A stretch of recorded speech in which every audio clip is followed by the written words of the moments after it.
Welcome to the Mojo for Musicians podcast from Manny Cabo Media, where we dig deep into today's top strategies to help you take your music career to the next level with real, raw, and uplifting conversations with industry professionals that are making moves, making a difference, and making the best versions of themselves to inspire you to do the same.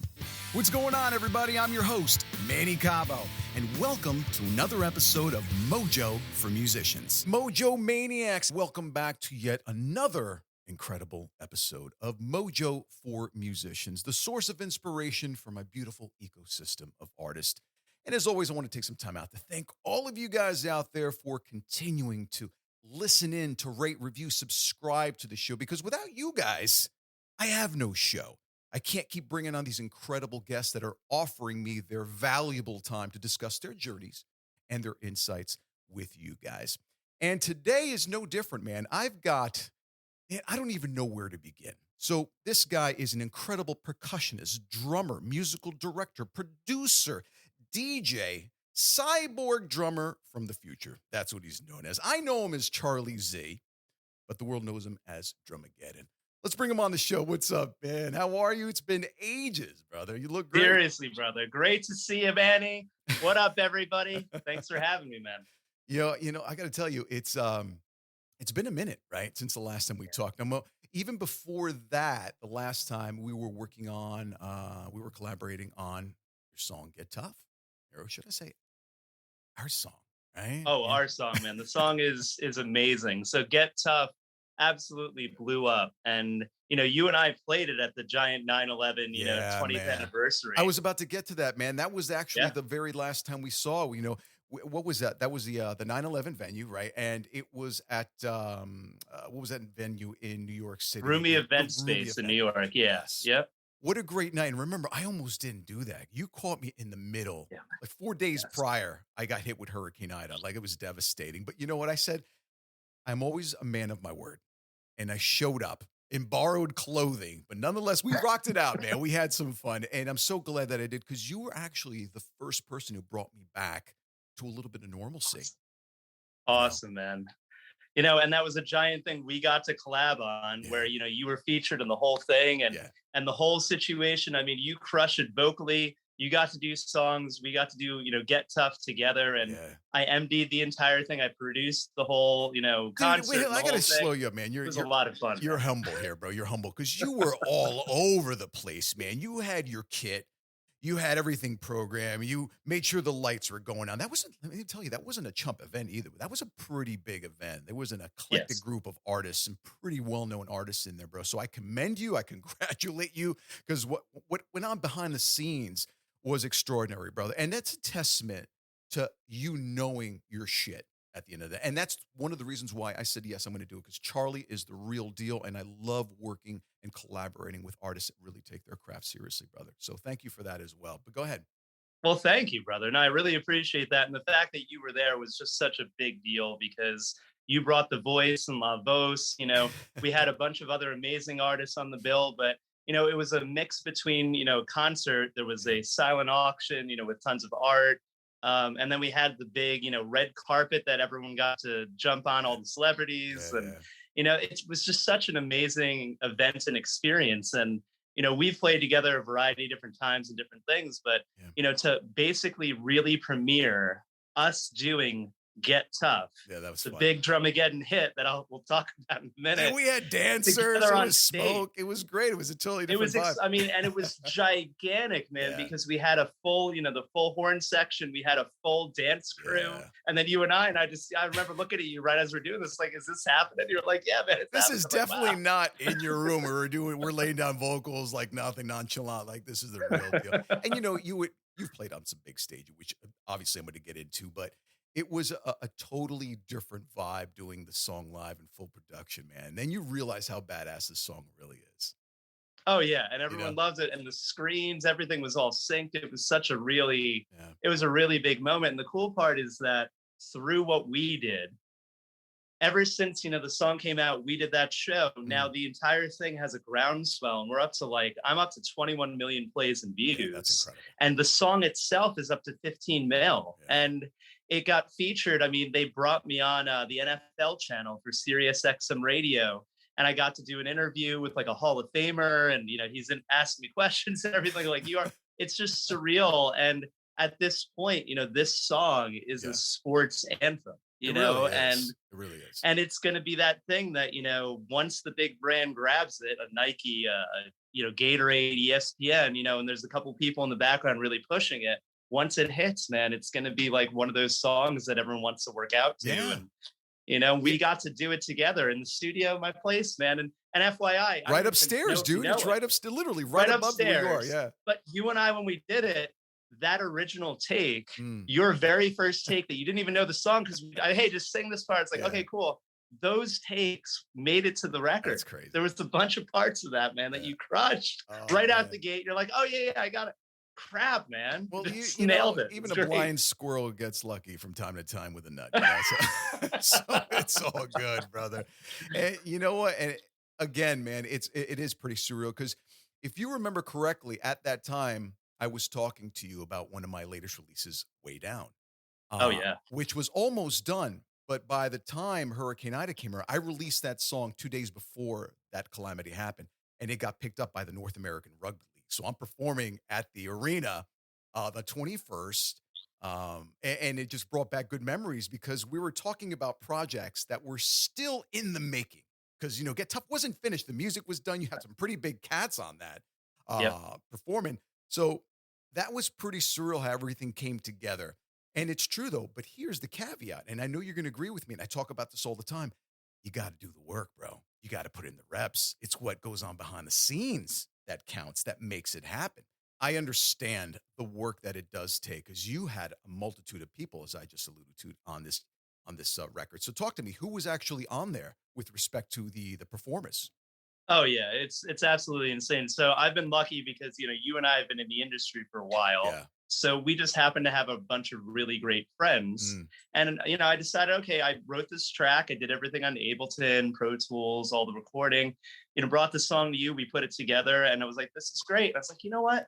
Let me call some of my buddies and put them on. So I have Danny Flam, who's the horns on All of the Lights by Kanye and Rihanna, Grammy winner. I've got, Dave Egger, who did all the strings for Coldplay, Viva La Vida, Grammy winner, and then we have a host of everyone else. It's mastered by Luca Pertolisi, who did all the Major Lazer, like Lean On, Crazy, yeah, man. Just the amount of people on this track. And then, I have Bob Held on guitar, who did all the Joe Bonamassa records, Joe Lynn Turner. He's got a Kiss hit, that he co-wrote and everything. And God, I mean, everyone. We have Al Carty, who was on bass, who's basically Alicia Keys' music director, plays with Ed Sheeran, his music director. He lives right in West Orange too, man. So we're all, Jersey guys. All Jersey peeps. Yeah, which is huge. So, but these guys are, just came in, did their thing, and it made the song. It's a full orchestra, and it's us doing our thing, and really, really epic, man. Sergio Ortega's on guitar also, who played some with Ramin, Broadway star that I've toured with too. And so it's just amazing that the song itself came together, and it, generated, because of that song and the rest of the songs that are out, I'm up to like 500,000 followers, and I'm verified with the blue check on the platforms now. It's like, it's surreal that it all happened on the pandemic, the shutdown, and the hard work. It's the reps. It's, building the time, the team behind you, like, and having enough, just putting in the time. Well, here's the thing, man. You had so many variables, so many components. We had a crew, and you know what they say: high tide raises all ships. So everyone did their part, and it really is, man. It's an honor to be on that piece, and I'm so happy that it's doing well for all of us. Absolutely. But tell me more about, like, for example, I want to get into more of your background. Like, I started out as a drummer myself, and I know you know that, but you really stuck to it. Like, why the drums? Most people, sometimes they start out with the drums, they feel it. Yeah, this is pretty cool, but maybe I'll delve into the guitar or piano. I want to become a better songwriter. But no, man, you stuck your ground. Where'd you get your impetus and your influence to go after the Skins, man? Buddy Rich. Buddy Rich is still the greatest drummer of all time. No doubt. And when I saw him do his thing, back in the day and taking all the stuff apart, it really inspired me to play and be the guy. And then I realized if Buddy Rich grew up today, Yeah. what would he be doing? He was the greatest drummer of all time. He literally played back then the big band jazz stuff, Sure. but those were the pop dance music of the day. So I said, Buddy Rich needs a gritty reboot. I have the mohawk, I've got my image, it's very rock star, rebellious, and the whole thing goes along with my attitude. We like to do things really hard and go nuts and the whole thing, obviously. But Buddy Rich, I'm basically like, taking that and doing a gritty reboot. Yeah. And instead of having a big band, since EDM, pop music, the stuff on the radio, a lot of that stuff has a lot of electronic elements in it. I'll just do everything myself where I'll DJ and drum simultaneously. Because every day that I get to play the drums is the greatest day ever. And dude, you're a badass at it, dude. There's so many, like there's arms flailing everywhere when you're performing, then you stand up and your hair's going nuts. Not that I know what it feels like, but still, I get to see what you're doing. And yeah, you really are a true entertainer, man. And kudos to you. Because I've seen you. I remember that one night, I can't remember the venue, and you're like, Manny, bro, you got to come up and do a couple of songs, come into the city. It was Red something, right? And you're like, do some rock songs. I'm like, all right, at last minute, it was like a Friday night. Yeah, Red Lion. Red Lion, right? That's what it was. Yeah, and we had such a blast. And I remember going up there, and I'm singing, and all I could see from my peripheral vision are hands going everywhere, man. And you go back, and yeah, bro, you were crushing it. But that's nothing new. You were always so consistent. And it's no wonder why you're always busy, because every time I call you, yeah, bro, no, we definitely got to hook up, man. I'm out in, San Francisco, or I'm in Yennemsveld or wherever it is I'm performing, man. So you're always on the run, and it's tough maintaining a schedule, because I know we've been trying to hook up on multiple occasions, and whether I'm performing or you are, photography or even doing this podcast. And finally, it's been close to 2 years, and we finally. Oh God, yeah, and it's at the right time too, because at this point, not only did everything blow up and got an American songwriter feature, like an accidental New York Times article, and then all this charting on different big charts and stuff with Get Tough and everything. But I have like an entire all my friends have been going like, hey man, how do I get verified? Hey man, how do I do all this and that and this and that? It's like, you know what, I just started a digital agency of my own. I figured it out. I'm going to slam on the brakes. That's exactly. This is a great segue into question number 2, because I remember that.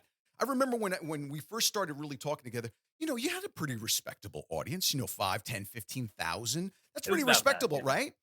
And then, turn the page a year later, dude, now you're up to over 300,000 followers. God knows how many million plays. So I want to know, where was that pivotal point? What was the moment where you're like, wow, whatever it is that I'm doing, I'm crushing it right now?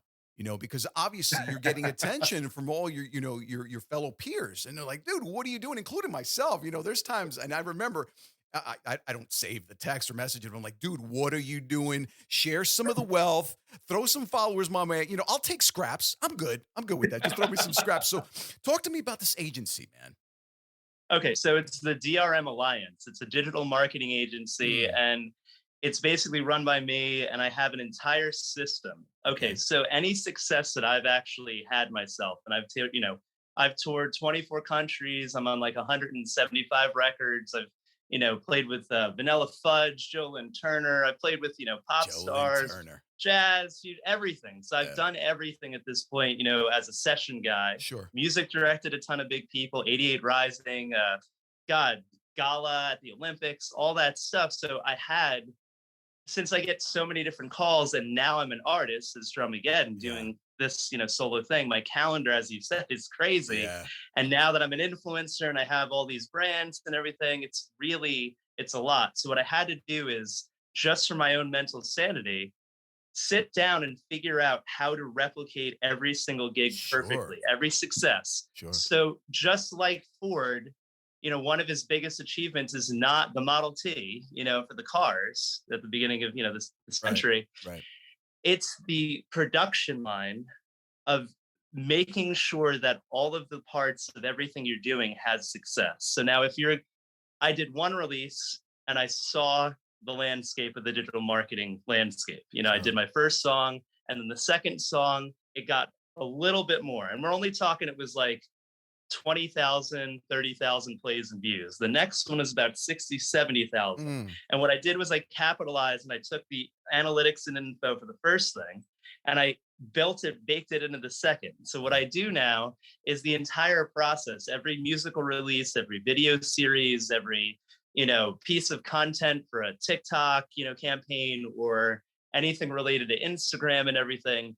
It's obviously branding, marketing. Sure. You got to give yourself the best possible photos, 100%. the best possible bios, the best possible link trees and things like that. So you have a place to send people. Exactly. But on the back end, I've got lists and spreadsheets and all the numbers and achievements that I need to be hitting for a certain engagement to be able to hit the explore page on Instagram. If you have a certain amount of engagement, then all of a sudden you're getting pushed out to the FYP of TikTok. You have a certain amount of engagement, YouTube is pushing you algorithmically. Right. And those things, it's part frequency. Yeah, there's posting times and stuff. You can go Walmart on these platforms and you can hit, 3, 5, 10 pieces of content a day. And if you want to do that whole thing, that's what my agency specializes in now, is helping do that. And we take out all the question marks out of it. And then it's just like we come up with some creative concepts. That's awesome. We build out 100 pieces of content. And then when you sit down and check it out, we schedule it all. It comes on all different platforms. We'll do like 5 platforms: TikTok, YouTube, Instagram, LinkedIn, Twitter, Facebook. And we specialize organic reach in Reels, in Shorts, in TikToks, vertical video. We think of viral campaigns, and then it's all done. We batch content in a day or two. We batch edit in a day or two, and then everything is all ready to go, and we're on to the next person. Those things, along with all the spreadsheets and knowing exactly what needs, if this hits 10,000 likes, all of a sudden it's going to be pushed out more. If this hits 5,000 likes with this amount of following, you're going to start to see like a really good little trick, and all these tiny little tricks, man. They're like formulas that you're starting to pick up. It's formulas, sure. and it's beta testing, A/B for 3 years, full-time job of me doing it for myself. A good example, like if you go TikTok, here's a great example. TikTok is the #1 platform. It took over Google literally last month. Yeah. It's the #1. If you're a musician, you're not on TikTok, then you're sleeping. Yeah. Huge. And now at this point, a really good thing, you do a post, right? Once you get over 1,000 followers, you're allowed to go live, right? If you, after you put the post up, you go live for 20 minutes, it takes that video, that last video that you did, and pushes it out on the For You page again. So then people, if they like the video you just posted, they go directly to your live.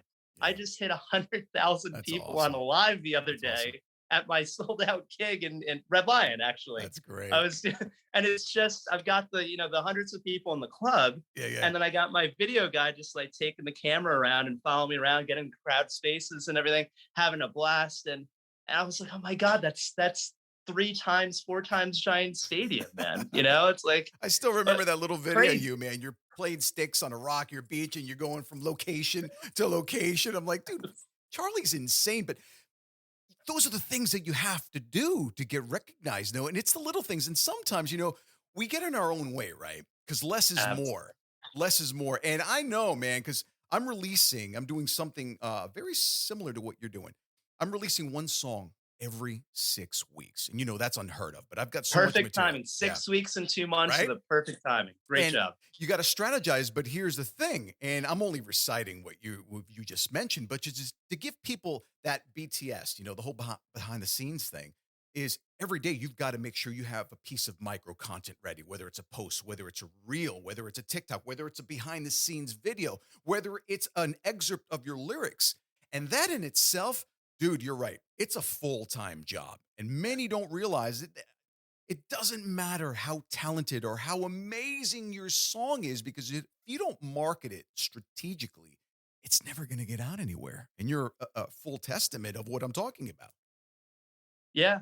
And I do have to say, what you just said is 1,000% true, but there's a very specific optic mindset that shifts. there's a thing that back in the old day, as we were coming up in music, Sure. there's an element of self-promotion that's totally cool and Mm. positive. It's like, oh, listen to my song, oh, listen to my, check out my video, or hey, look at this stuff, because music was more valued and entertainment wasn't as internet based, so there was a little bit more of a, oh, music, musician, artist. At this point, two things are now evident. In this new digital landscape post pandemic, we have an issue where if you get self promotional and you only just talk about, oh, just listen to my thing, it's white noise to people. Pretty much. But if you're able to flip it around and take your music, you take your content, and you figure out a way that can generate a smile, a laugh, some sort of reaction, outrage, if you want to say something, outlandish, to start a little talking It's the head triggers, video. baby. We got to It get the triggers. You get a trigger, and then you give value right after that.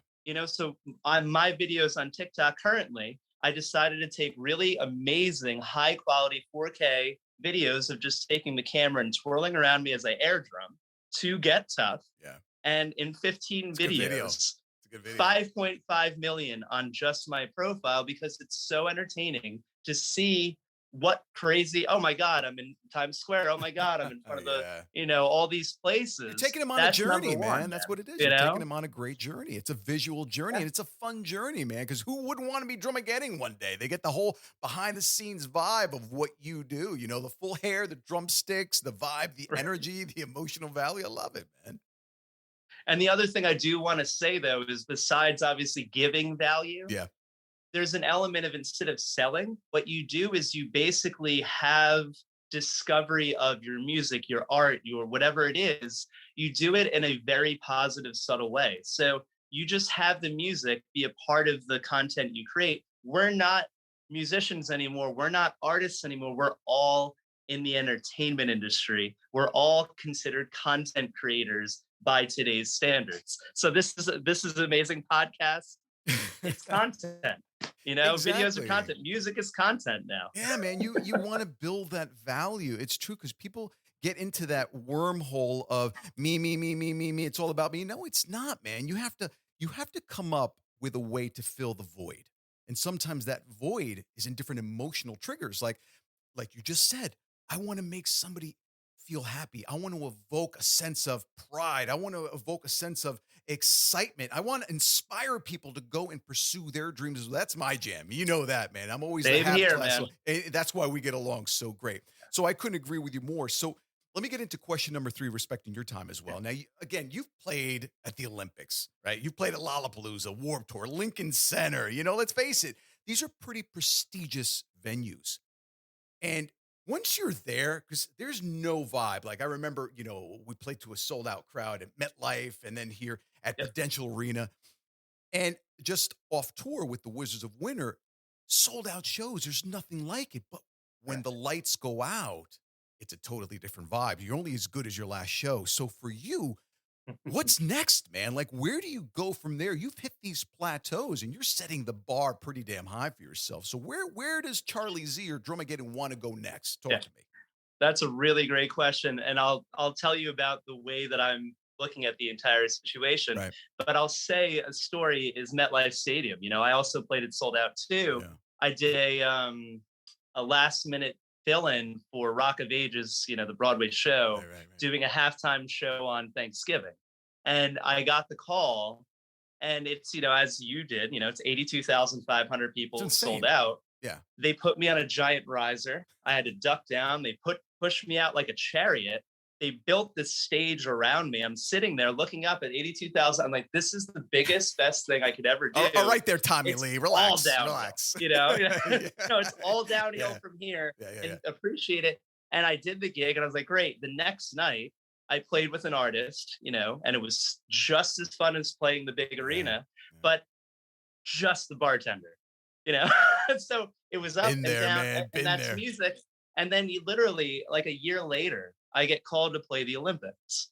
And that call was, hey man, do you want to play the Olympics? I'm like, is this a joke? Yeah, but it's in Russia and it's 2 weeks away. Right. Visa, the whole thing. And Yeah. it was like a whirlwind thing. And we played the Olympics. It was amazing. That's the one in Russia, Outside right? of that, You played out in Russia that year, right? that was Sochi. Okay. Yeah. Sochi, okay.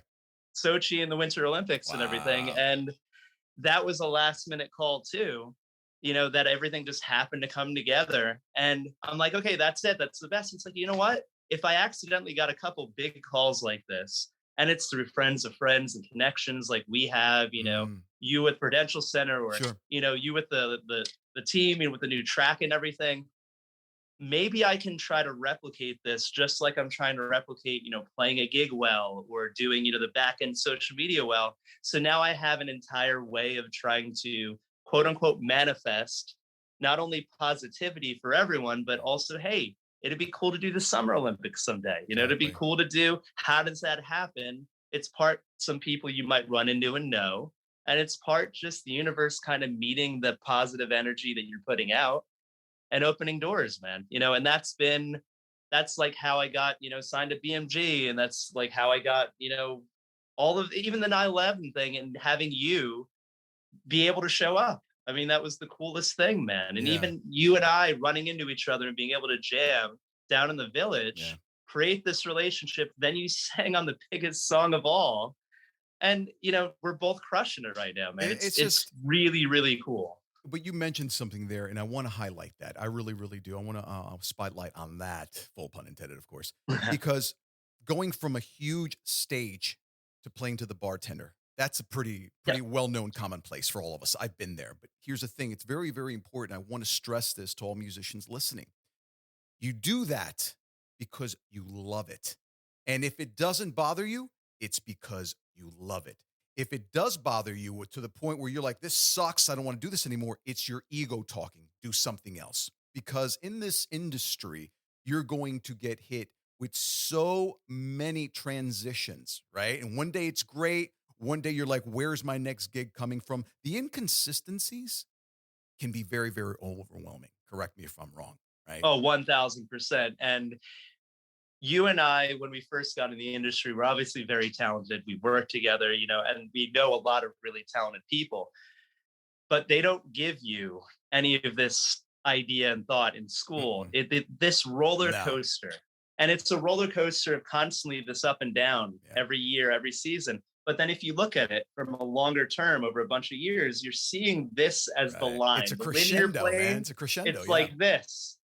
So if you know that that's going on, you plan, you try to save, you try to, get your stuff together, you try to keep gigs coming in, you try to get more gigs, all that stuff. But no matter what, just like you, if there's one person in the crowd, if there's 100,000 in the crowd, you perform just like I do. It doesn't matter. And I had literally the best time in the world. I have the best time just sitting down practicing by myself, man. Dude, let me tell you something. I have the best time. I'll share a great story with you. One night, I'll never forget this, man. I'll never forget it. It was a Wednesday night in the middle of December. There was a blizzard, New York City. We got called in to do a gig at the Continental, which doesn't exist anymore, right? Yeah. There was nobody there. And I remember arguing with my band members, dude, you're crazy. Why the hell would you take a show like that? Because, bro, this is what we are. We're rock stars, right? And not for nothing, but the Continental back in the day was a very reputable spot. Iggy Pop, Jimi Hendrix, all these cats, right? Janis Joplin. So we showed up 7:30. We played. We rocked out like the place was packed. Can I tell you that from that night going forward, we got booked on the primetime schedules Friday, Saturday night, effortlessly when it was packed. Why? Because we showed up and we did it for the love of it, man. And when you do something for the love of it, the ROIs are just overwhelmingly positive, man. And I know you feel that too, because you've been there. And for most people, it's like, really? You played for the bartender? And it was, dude, you don't know who that bartender knows. What if his brother's like the CEO of Atlantic Records, And I'm not You'd saying be very surprised. That happens literally all the time. Right? This industry is so small, man. Yeah, so really small. is. And if you put your heart in the right spot and, you do everything you can do as an artist to express yourself and try to, make the best stuff that the best songs, the best art and all of that. And you meet it with a really solid work ethic, Yeah. which is what you and I have, and then you do a really good job, and you just really try to deal with the patience aspect. That's the hard part. Drummageddon for me, man. I mean, I had this idea when I was touring with a Warner Brothers act, 10 years ago, actually. And I started doing it just on the side a little bit here and there. And in the past 3 years is when I finally did it and took it seriously and had it actually blow up. But I've been doing it before, like even EDM was really big, and it just came around. Well, there's a secret sauce right there. You double down on one thing, because you and I both know, listen, I'm a photographer, I'm a podcaster, I'm a songwriter, a musician, but there are times where you can't just go 33 and a third, 33 and a third, 33 and a third. You got to go all in on one thing. And that was always very difficult for me, Charlie, because you know what? I do all three things, but I do them well because I've worked hard at them. I've worked really hard to master my crafts, but without doubling and sometimes tripling down on one thing, you'll never really get the true rewards that one rightfully deserves when they go in all on something, right? Like you have. So now I'm doing that with just two things, my podcast and my music. And slowly but surely, I know once my music starts really kicking in, or vice versa, I don't know, maybe my podcast, because this is a very powerful tool for me. I love sharing knowledge that you're sharing with me, with the world. Yes. And you know what they say, I'm a firm believer. If you help other people attain their dreams, it's the quickest way to attain yours. And not that that's the only impetus behind me doing this podcast, but I love putting out some great energy to educate, empower, enlighten our fellow ecosystem of artists. So if they encounter an issue or an obstacle or a hardship, at least now, what was that episode that he was talking with Drummageddon about such and such and touring and creating a marketing company, yada, yada. The point I'm trying to make is I want to be a source for those difficult times. I never had that. You never had that. We had to figure this shit out on our own. So right now, this conversation that we're having, let's rewind 4 years ago. If I would have asked you the same questions, you'd look at me and be like, "Do what? What are you talking about? Marketing?" 100%, literally. What the hell's a blue check mark and how do I get what? Who cares? So no one even had it, man. That wasn't even a thing. Times change, but you have to adapt with the times. You have to be a chameleon is what I'm trying to say. But man, this has been amazing. And I think we're going to close it with my signature question. And I like I always say, I already know the answer to this, but what's your mojo, bro? Like, why does Charlie Z, quote unquote, Drummageddon, get up every day and do what he does on a daily and consistent basis? Is it to get the next gig? Is it to get to that next tier? Is it to come up with a new song? What is it? Great question. And I'm glad that you always end with this one too. So I'll answer this way, because once you are fully who you are, completely actualized, there's only one you. And your voice, that one voice, you, me, us in general, individually, we're the only one who could say the exact things that we're trying to say, do the exact things we're trying to do. There's not really many drummers who DJ. There's not many people who produce and music direct all this stuff too. Yeah. I've got a voice. I got to say these, get these lyrics out, get these songs out, get these, the performances out, because it needs to be out there. This is the music that I want to hear people listen to, because I love listening to it. And this is the voice that I want to be able to put out. And this is the performance I want to put out. I would love to see a crazy drummer run around going nuts, leading his own thing. And I haven't seen it since Buddy Rich. So that's why I get up every day, man. I'm just trying to be that guy because no one else. But fine, I'll do it myself. That's my answer. Oh, that's great. Listen, man, I mean, truer words have never been spoken, brother. I'm right there with you. I agree. We all have something beautifully unique to offer this world, and you are certainly doing it in leaps and bounds. And man, I'm grateful because I get a chance to share in your success and perform on your songs. So keep pumping those songs out, and you keep calling me, brother, because I'll keep showing up, man. But 1,000%. What do you want to promote now, man? And how do people find you? Talk to me. It's at Drummageddon at all the platforms, DRMAGDN. It's right there behind. Yep. DRMAGDN. You know what? Just the socials at this point, just to make sure people are really getting it. The Spotify is the most important. YouTube is second important. TikTok is third. Instagram is fourth at this point. You know, this is the way that the tier is going and everything. And then really, man, I'm doing a lot of tour dates. I'm going to be doing Europe in November, it looks like. And I've got a bunch of West Coast and then East Coast things. And I'm talking to maybe Asia coming up. So everywhere around the world, whoever's listening, check the tour dates and all the websites and everything. It's at DRMAGDN.com or the DRMAlliance.com, which is the agency. And guys, if you ever need any help with anything social media, digital marketing, I have all the tips and tricks from doing it. And maybe one of those things only boosts you a little. If you take 100 of them, it actually makes something better. Well, how about this? How about you get 1 million views on this video? Let's start with that. All right, right. Let's do it, actually, of course. Yeah, man. Listen, all I can say, it's always been an honor and a pleasure to work with you, to talk to you. It's an honor to call you a friend, and I wish you nothing but continued success and abundance of wealth, perfect health, and happiness, brother. And we definitely have to do this again. Who knows? We might catch each other on stage pretty soon. Oh, we got to do some shows together, definitely.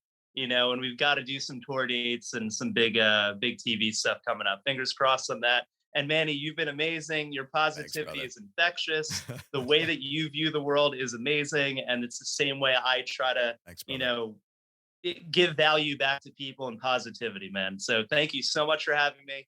Rock and roll. My pleasure, brother. Till the next time. I'll talk to you soon, Charlie. Be good, brother. Yes, you too.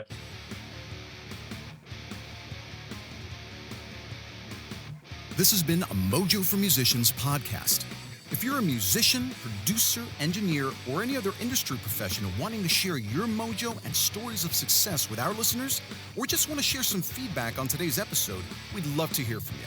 So just send us an email at info@mannycabo.com. Thanks for listening.